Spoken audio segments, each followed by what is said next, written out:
बिहार चुनाव का बिगुल अब से महज 14 मिनट 33 सेकंड 32 सेकंड और देखिए कैसे इंतजार की घड़ियां घट रही हैं क्योंकि शाम 4 बजे का वो वक्त है जब चुनाव आयोग बिहार विधानसभा चुनाव की तारीखों के ऐलान के लिए प्रेस कॉन्फ्रेंस करने जा रहा है। दिल्ली के विज्ञान भवन में यह प्रेस कॉन्फ्रेंस बुलाई गई है। थोड़ी देर में यह प्रेस कॉन्फ्रेंस शुरू होने की उम्मीद है और चुनाव के ऐलान के साथ ही आचार संहिता बिहार में लागू हो जाएगी। अब सबको इंतजार इस बात का है कि आखिरकार बिहार में अब की बार कितने चरणों में होगा मतदान। 22 नवंबर 2025 तक चुनाव की प्रक्रिया पूरी कर लेनी है। नई विधानसभा का गठन कर लेना है चुनाव आयोग को। सभी दलों ने निर्वाचन आयोग से छठ पर्व के बाद वोटिंग कराने की मांग की थी और माना यह जा रहा है कि राज्य में छठ पर्व के बाद नवंबर के पहले हफ्ते में 2 फेज में वोटिंग करवाई जा सकती है। आपको ध्यान होगा अगर पिछले विधानसभा चुनाव की बात की जाए मतलब 2020 तो 2020 में बिहार में 3 फेज में वोटिंग हुई थी और ये वोटिंग का सिलसिला 28 अक्टूबर से शुरू हुआ था, फिर 3 नवंबर और फिर 7 नवंबर 3 फेज वोटिंग के और 10 नवंबर को आ गया था नतीजा। इससे पहले 2015 की अगर बात की जाए तो 5 फेज में 2015 में वोटिंग हुई थी।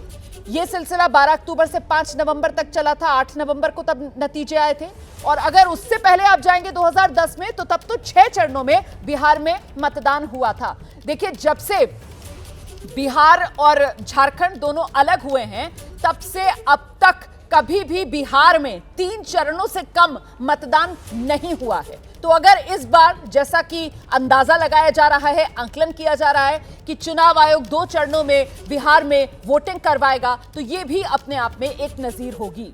इस बार 2025 की विधानसभा चुनाव में 200 से ज्यादा राजनीतिक दलों के मैदान में उतरने की संभावना भी जताई जा रही है। बिहार में अभी 184 राजनीतिक दलों का रजिस्ट्रेशन है। इस बार जन स्वराज समेत कई दल पहली बार अपनी किस्मत आजमाने के लिए चुनाव मैदान में होंगे।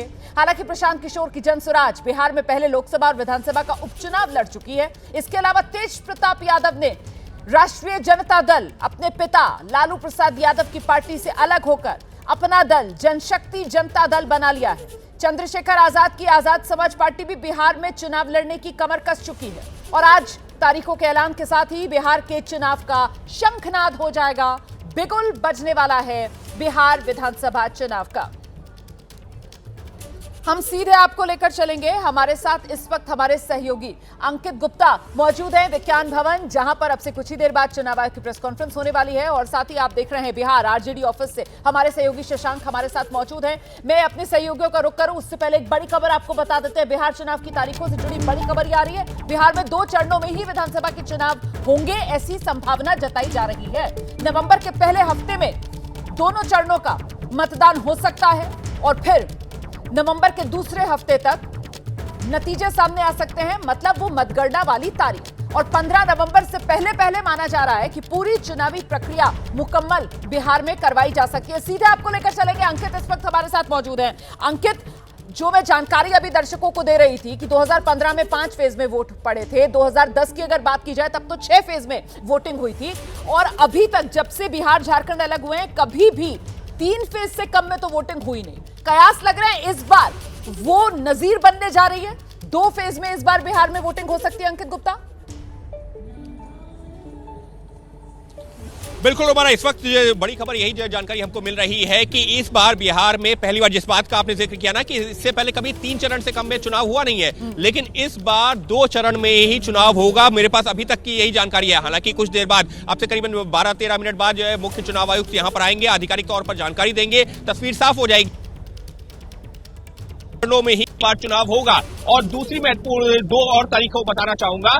10 नवंबर से पहले दोनों चरण हो जाएंगे। हालांकि जानकारी ये भी आ रही है कि नवंबर के पहले सप्ताह में वोटिंग हो जाएगी और दूसरे सप्ताह में काउंटिंग हो जाएगी। लेकिन अगर हम उसको भी एक ब्रॉडर टर्म में लेकर के चलें तो ये कह सकते हैं कि 10 नवंबर से पहले दोनों चरण जो मतदान के होंगे वो हो जाएंगे और 15 नवंबर तक तस्वीर साफ हो जाएगी। बिहार की अगली विधानसभा की तस्वीर साफ हो जाएगी।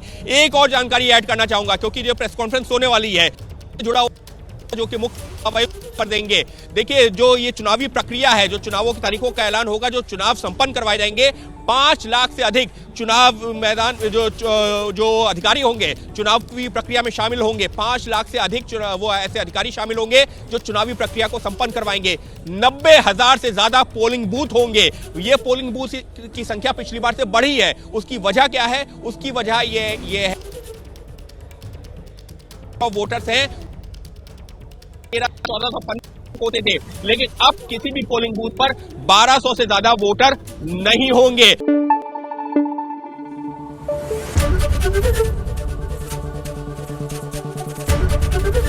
एबीपी न्यूज आपको रखे आगे।